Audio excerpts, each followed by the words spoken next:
안녕하십니까. 전남대학교 음악교육과 1호학번 졸업생 배진희입니다. 저는 전남에서 나고 자란 토종 전라남도 사람입니다. 제 입장을 밝히기에 앞서 먼저 드리고 싶은 말씀이 있습니다. 저는 개인적인 저의 의견을 밝히기 위해 이 자리에 나선 것이며, 극우 유튜버들이라고 불리는 사람들이나 전남대학교의 특정 학과와 관련하여서 어떠한 내용을 함께 만든 적이 없고 제가 혼자서 하는 것임을 밝혀드립니다. 오해가 없으시기를 바랍니다. 저는 호소문과 야권 비판 두 가지 부분으로 나누어 연설을 할 것입니다. 먼저 호소문을 낭독하도록 하겠습니다. 윤석열 대통령께서는 계엄 담화문과 탄핵 심판 최후 변론을 통해 대한민국과 반국가 세력 간의 체제 전쟁에 대해 말씀하셨습니다. 바쁘고 버거운 일상에 치여 그 내용을 듣거나 찾아보지 못하였을 전남대 후배님들, 그리고 광주 전남의 여러분들께 도움을 드리고자 여기에 나오게 되었습니다. 우리 대한민국은 건국 이래 북한을 주적으로 두고 있습니다. 북한은 공산주의 체제의 독재 국가로서 자유민주주의 체제와 철저하게 반대되는 체제를 따르고 있습니다. 6.25 전쟁 이후로도 북한은 다양한 대남 도발 행위를 저질러 왔고 대한민국의 군인, 국민의 목숨을 앗아갔습니다. 눈에 보이는 도발 이외에도 보이지 않는 곳에서 간첩 활동을 통해 대한민국을 적화 통일하고자 하는 노력을 지속해온 것을 알고 있습니다. 그럼에도 우리가 북한을 두려워하며 살지는 않았습니다. 대한민국은 그들이 도발한 것을 배로 되갚아줄 수 있는 군사력을 갖추었고 뛰어난 안보로 간첩들이 활동하지 못할 것이라고 믿어왔기 때문입니다. 또한 강대국 미국과의 군사동맹을 통해 자유민주주의 체제가 수호받고 있었기 때문입니다. 그런데 자부심과 믿음을 가지고 살아왔던 대한민국이 점차 병들어가고 있다는 것이 느껴졌습니다. 민주주의의 폐단 중 하나는 바로 중우정치라고 합니다. 중우정치란 모두가 동등한 권리와 한 표를 행사할 수 있는 민주주의가 변질되어서 선동된 대중에 의해 좌지우지되는 정치를 말합니다. 광우병 사태를 기억하십니까? 수많은 시민이 언론에 선동되어 이명박 전 대통령에 대해 비난하고 미국산 소고기가 수입되면 큰일이라도 날 것처럼 촛불을 들고 시위에 참여했습니다. 이는 언론의 악의적 보도에 의한 대국민 선동이었습니다.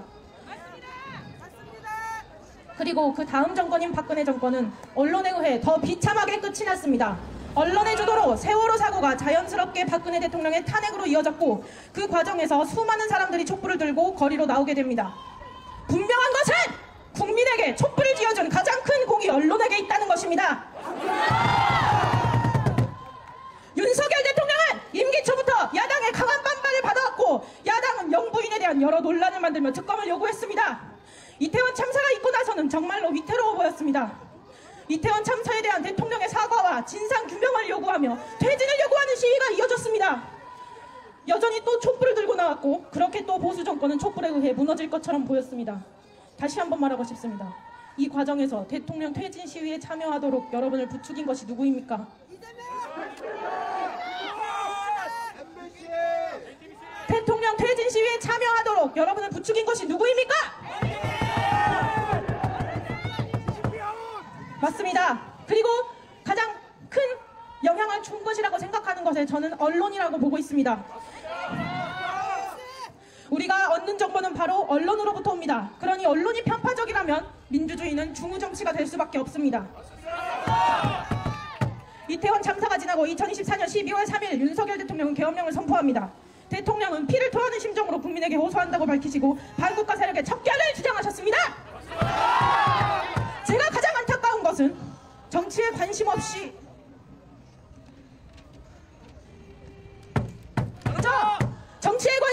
그저 언론의 뉴스를 꾸준히 접해온 국민들에게는 계엄령도 여야 간 정치 싸움의 일환이며 야당의 공격에 참다 못한 대통령의 선 넘은 공격으로 보였을지도 모른다는 것입니다. 그러나 수많은 국민들이 계엄령을 계몽령으로 부르는 이유가 있습니다. 많은 이유들 중 반국가 세력에 대한 이해를 도울 수 있는 내용을 말하고자 합니다. 윤 대통령의 탄핵 심판 변론 과정에서 민주노총 간부로 있었던 북한 간첩의 지령문의 내용이 공개되었습니다.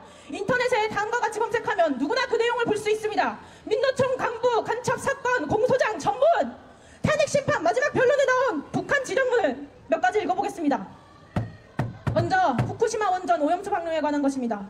일본 것들의 오염수 방류 결정을 한반도와 주변 나라들에 대한 핵 테러 행위, 전 인류에 대한 대학살 만행으로 폭로, 단죄하는 기사들을 집중 게재하고 지역별 반일 투쟁 소식들과 대일 강경 보복을 요구하는 사회적 여론 동향을 널리 보도하여 민중들의 반일 감정을 지속적으로 높여나가라. 놀랍게도 이 지령문은 고스란히 우리 사회의 모습이었습니다. 그리고 이 지령을 성실히 수행한 당은 바로 거대 야당이었습니다. 야당이 북한 간첩이 받은 지령문에 일치하게 행동했다는 것만큼 집중해야 할 것이 하나 더 있습니다. 바로 기사들을 게재하라라는 대목입니다.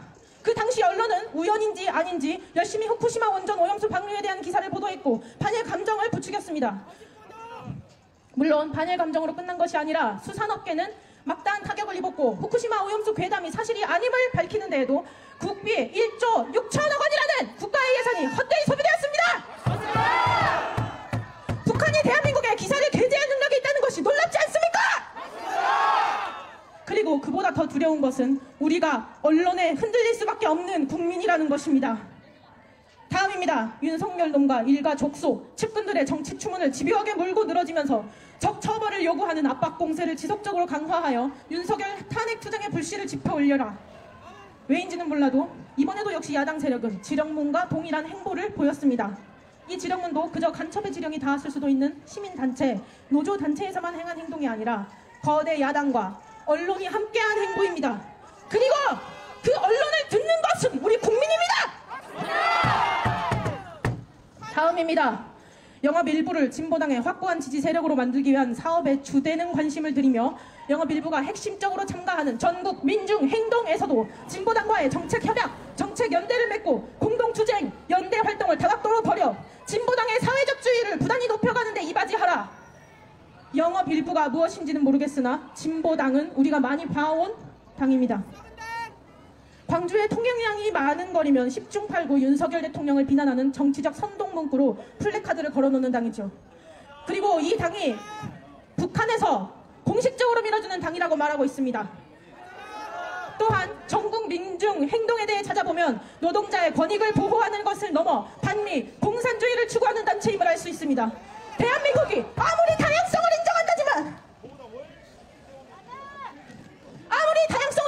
인정한다지만 도대체 언제부터 공산주의를 주장하고 자본주의와 자유시장 경제체제를 무너뜨리는 반국가 세력이 이 대한민국에서 버젓이 활동할 수 있게 되었는지가 의문입니다.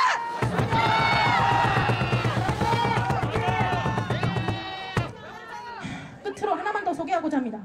11월 12일 비가 오는 속에서도 이태원 참사 희생자 추모 시민 촛불 집회를 개최하여 땡땡땡 퇴진 함성이 서울 시내를 뒤흔들어 놓은 것과 같이 땡땡땡 년의 탄핵을 이끌어낸 2014년의 세월호 참사 진상규명 투쟁을 연상시키는 대중적인 항의 행동들이 연이어 벌어지는 한편 야당들이 정부 책임론을 최대로 부각시키면서 땡땡땡 패거리들을 집중 공격하고 있으며 심지어 보수 지지층 내에서조차 이번 참사의 책임을 회피하려는 당국 것들에 대한 불만의 목소리가 높아지고 있습니다.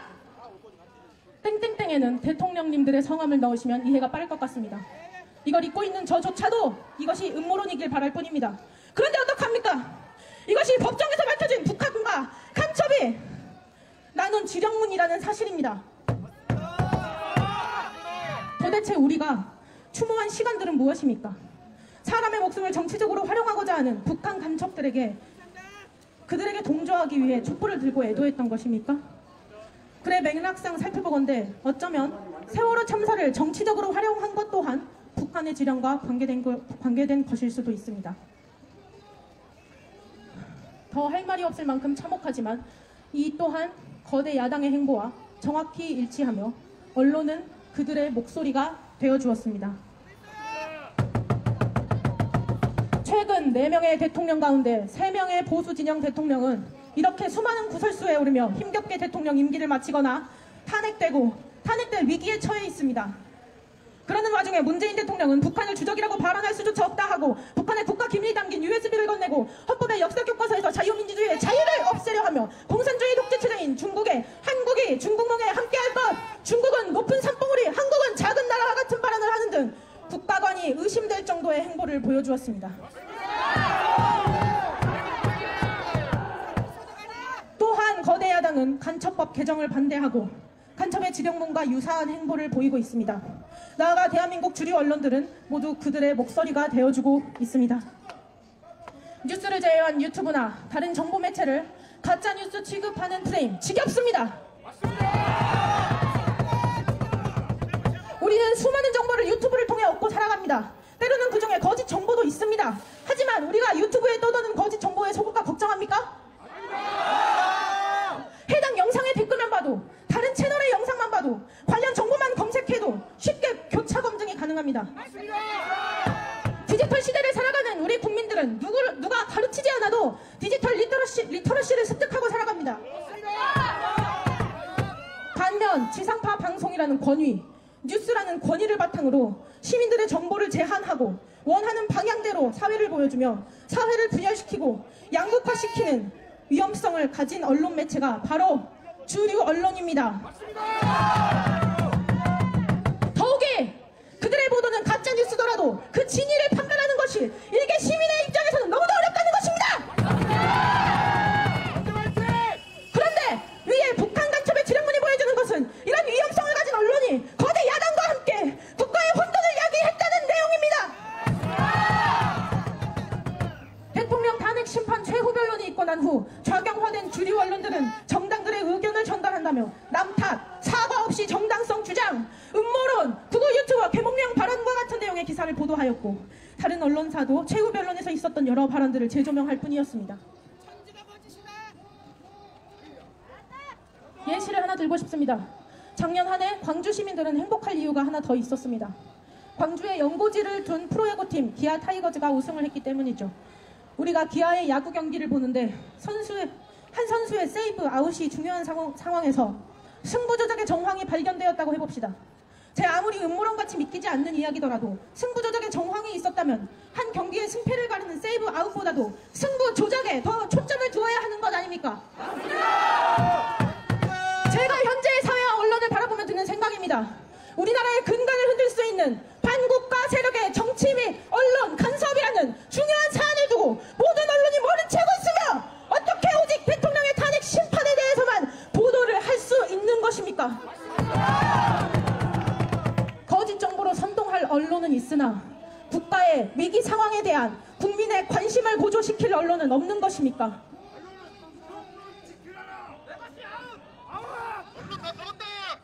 제가 좌나 우로 치우친 사람으로 보이십니까? 이 우파의 불모지 호남에서 제가 우파를 지지한다고 해서 무엇이 행복하며 저에게 어떤 개인적 이득이 있겠습니까? 대통령을 지지한다 한들 주위에 적만 만드는 꼴이 되는 건 아닌가 하는 생각에 걱정이 되고 두려운 것이 현실입니다. 스스로 왕따 되기를 자처하고 그것을 즐기는 사람이 어디에 있단 말입니까? 저도 가족, 친구들과 실없는 소리하며 웃고 좋은 이야기만 하고 지내고 싶습니다. 그럼에도 여기에다가 말하는 것은 오직 나의 국가에 대한 사랑과 걱정이 앞섰기 때문입니다.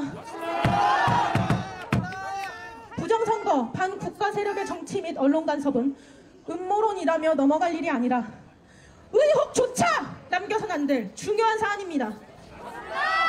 그런데 부정선거, 반국가 세력의 정치 및 언론 간섭을 그 모든 일의 가해자로 써있는 야당이 음모론으로 규정한다 해서 이거 음모론이네 하고 넘어갈 수 있는 일입니까?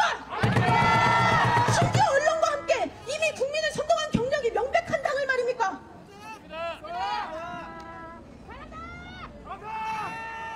윤석열 대통령의 탄핵은 반드시 기각되어야 합니다. 이대로 탄핵된다면 부정선거, 반국가 세력의 정치 및 언론 간섭은 지금이 아니면 다시는 꺼낼 수 없는 이야기가 될 것입니다. 결코 음모론이 아니며 최근 있었던 CPEC에서 본 것처럼 미국의 정부와 트럼프 대통령도 공식적으로 인정한 내용입니다. 혹 음모론이라고 할지라도 결코 정황조차 남겨선 안 될 일입니다. 이는 국가의 체제가 걸린 일이며 해결되지 않는다면 국가를 분열시킬 수 있기 때문입니다. 야당을 지지하시는 분들도 다시 한번 생각해 주시기 바랍니다. 윤 대통령의 임기가 고작 2년가량 남았습니다.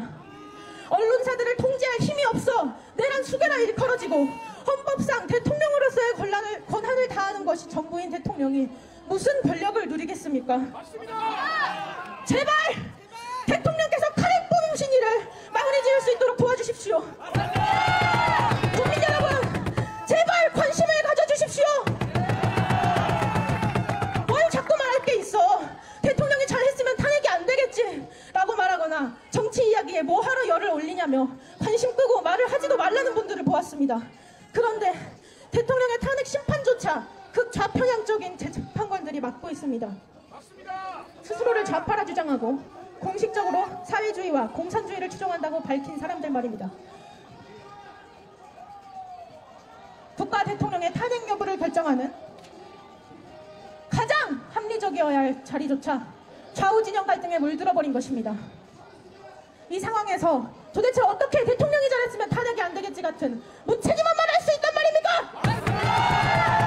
국가의 미래를 생각한다면, 다음 세대를 생각한다면 어떻게 그런 말을 할 수가 있다는 말입니까?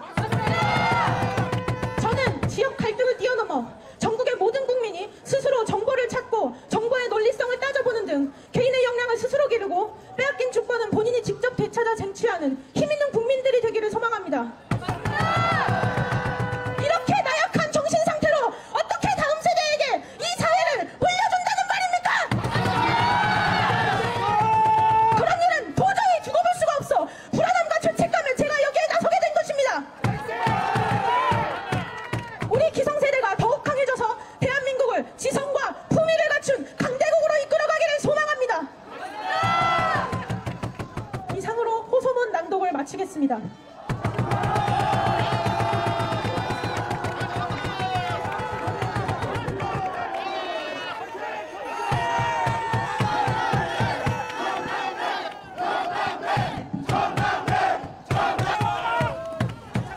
두 번째로 야권 비판에 대해 말씀드리겠습니다. 현재 대한민국의 안보에 가장 큰 위협이 되는 나라는 북한과 더불어 중국이라고 할 수 있습니다. 최근 몇 년간 북한과 중국이 우리나라에 일으킨 일들을 말씀드리겠습니다. 북한은 대한민국 쪽으로 지속적인 탄도미사일 발사, 오물 풍선 등 도발 행위를 멈추지 않았습니다. 중국은 우리나라에 자국민들을 보내어 부산항에 정박한 미국 항공모함을 드론으로 촬영, 2년 이상 한국 군사시설을 불법 촬영하게 하였습니다. 또한 2024년 11월 국정원 건물을 촬영하였습니다. 이를 자행한 자는 중국인이었습니다. 대한민국의 안보를 심각히 훼손하는 이들은 어떻게 되었습니까? 우리의 주적 북한이 아니라는 이유로 간첩법이 적용되지 않았습니다. 불구속 송치되었습니다. 우리의 국가기밀을 촬영하는 엄연한 국가안보 위협 행위를 하였는데도 이에 대한 조치가 이루어지지 않은 것입니다. 이뿐만이 아닙니다.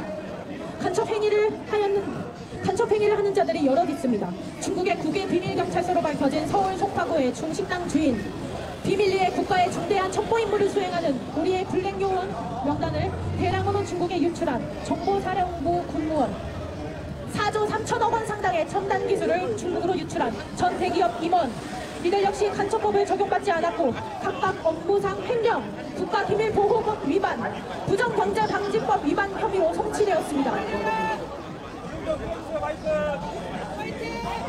마이크 소리 좀 높여주십시오. 형법 제98조에 따르면 간첩죄는 1. 적국을 위하여 간첩하거나 적국의 간첩을 방조한 자, 2. 군사상의 기밀을 적국에 누설한 자에 한하여 적용됩니다. 현재 포괄적 안보 개념이 새롭게 등장하면서 적국의 개념이 모호해지고 있는 가운데 계속해서 간첩의 범위를 적국에만 두는 것이 아닌 외국으로 확장하자는 간첩법 개정안 제안이 나오고 있는 상황입니다. 그런데 이러한 상황에서도 더불어민주당은 간첩법 확대를 반대하였습니다. 맞습니다. 민주당은 과거 문재인 전 대통령의 한국이 중국몽에 함께할 것, 중국은 높은 산봉우리, 한국은 작은 나라 발언과 이재명 대표의 중국 대사 싱하이밍과의 만남에서 보인 저자세 외교와 쉐쉐 발언 등으로 친중적 태도를 드러내왔습니다. 맞습니다. 민주당이, 야권이 정말 국가의 안보를 진심으로 생각한다면 어떻게 저런 태도를 취할 수 있는지 묻고 싶습니다. 맞습니다.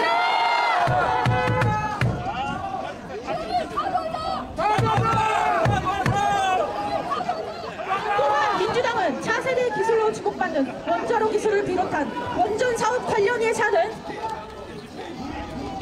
90% 가까이 대폭 상감하였고 그 2배가 넘는 금액을 신재생에너지, 태양광 관련 산업 예산에 증액했습니다. 현재 태양광 패널 생산의 80%를 차지하는 국가는 다름 아닌 중국입니다. 그리고 2021년에는 중국 공산당 창당 100주년 기념행사에서 더불어민주당 당기가 발견되었으며 선관위 비밀번호로 사용된 1, 2, 3, 4, 5가 공산당 통치 시스템과 민주당 선거 구호와 연관되었다는 의심을 받고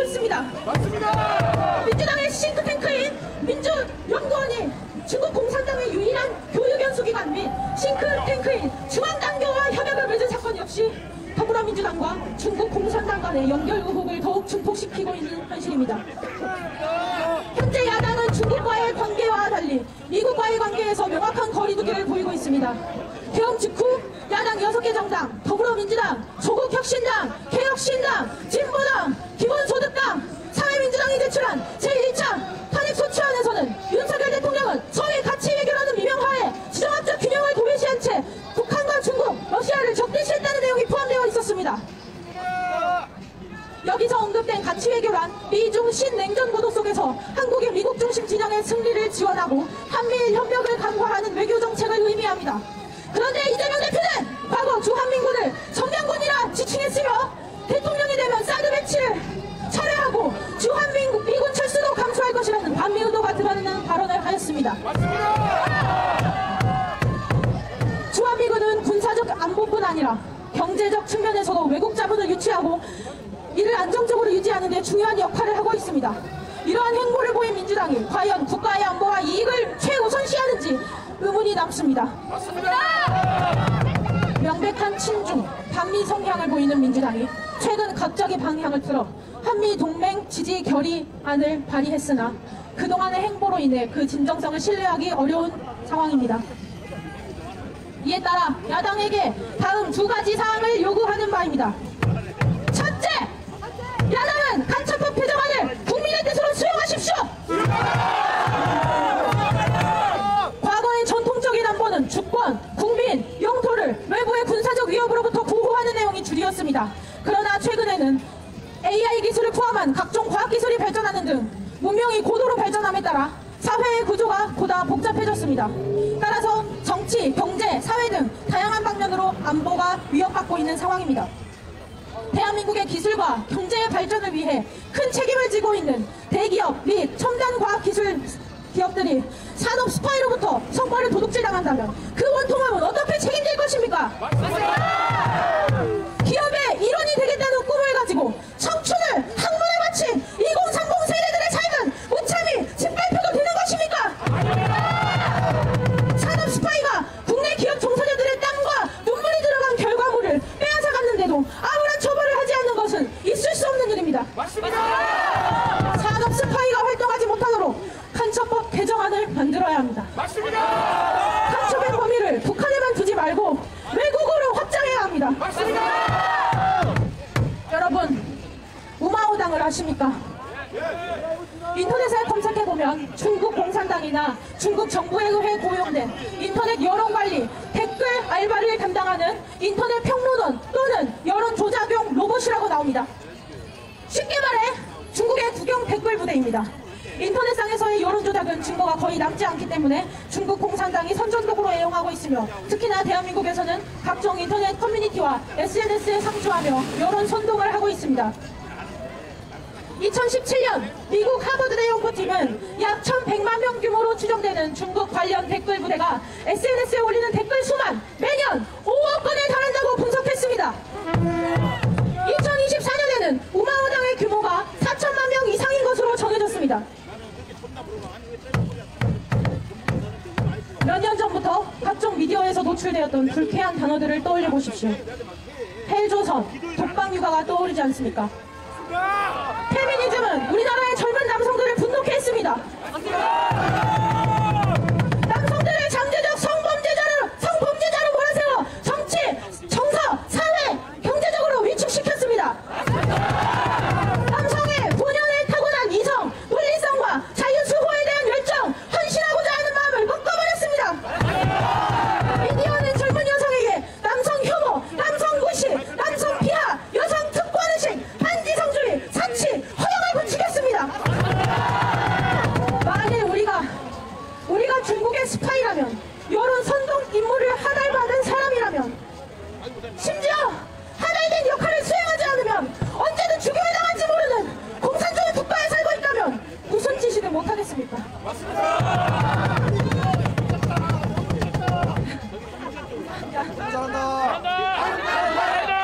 뉴스, 예능, 블로그, 유튜브, 인스타그램 같은 각종 미디어를 활용해 남녀 갈등, 세대 갈등 이런 것들을 부추기고 민족이 자기들끼리 치고받고 서로의 아픔과 상처는 못 본 채 하고 개인의 안위만 중요시하며 스스로 멸하도록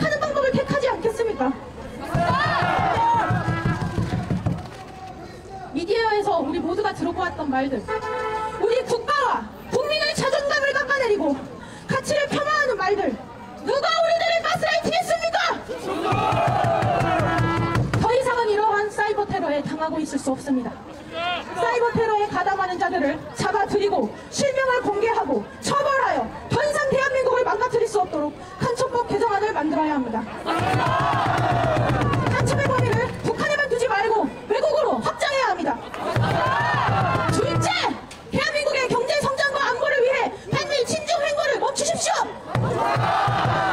미국은 공식적으로 자유민주주의를 수호하는 나라이며 자유민주주의를 토대로 경제, 기술, 문화의 성장을 선도하는 나라입니다. 그러나 중국은 공식적으로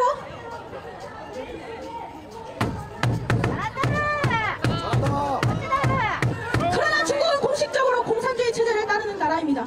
독일의 나치, 그 학살자가 따르는 사상이 무엇이었습니까? 맞습니다. 공산주의, 사회주의입니다. 더 나은 사람, 멋진 사람이 되고 싶으면 배울 점이 많은 자의 곁에 머물며 그가 먹는 것, 말하는 방식, 사고 방식, 모든 것을 보고 배우라고 하였습니다. 금국 차후, 나쁜 사람과 가까이 지내면 나쁜 버릇에 물들기 쉽다고 하였습니다. 2030, 6070 세대들, 그리고 이 자리에 모인 우리 광주 시민 여러분들은 공산주의가 너무나도 싫습니다.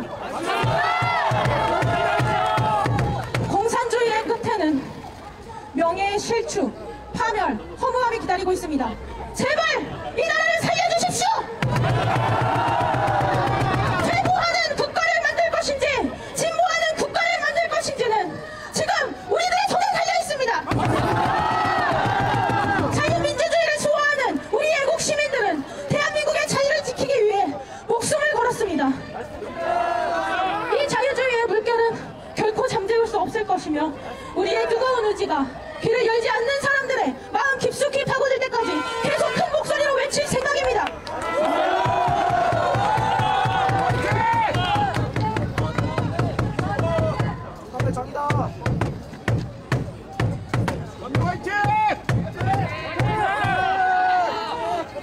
지난 몇 년간 우리는 힘든 시기를 보냈습니다.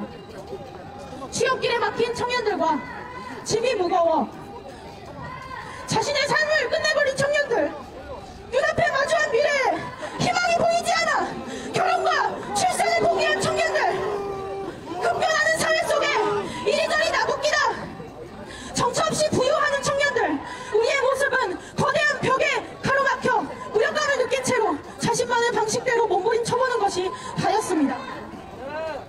4050 부모님 세대들은 누구보다 귀한 당신의 자식들이 무너져가는 모습을 바라보며 무력감과 죄책감에 마음 아파하였습니다.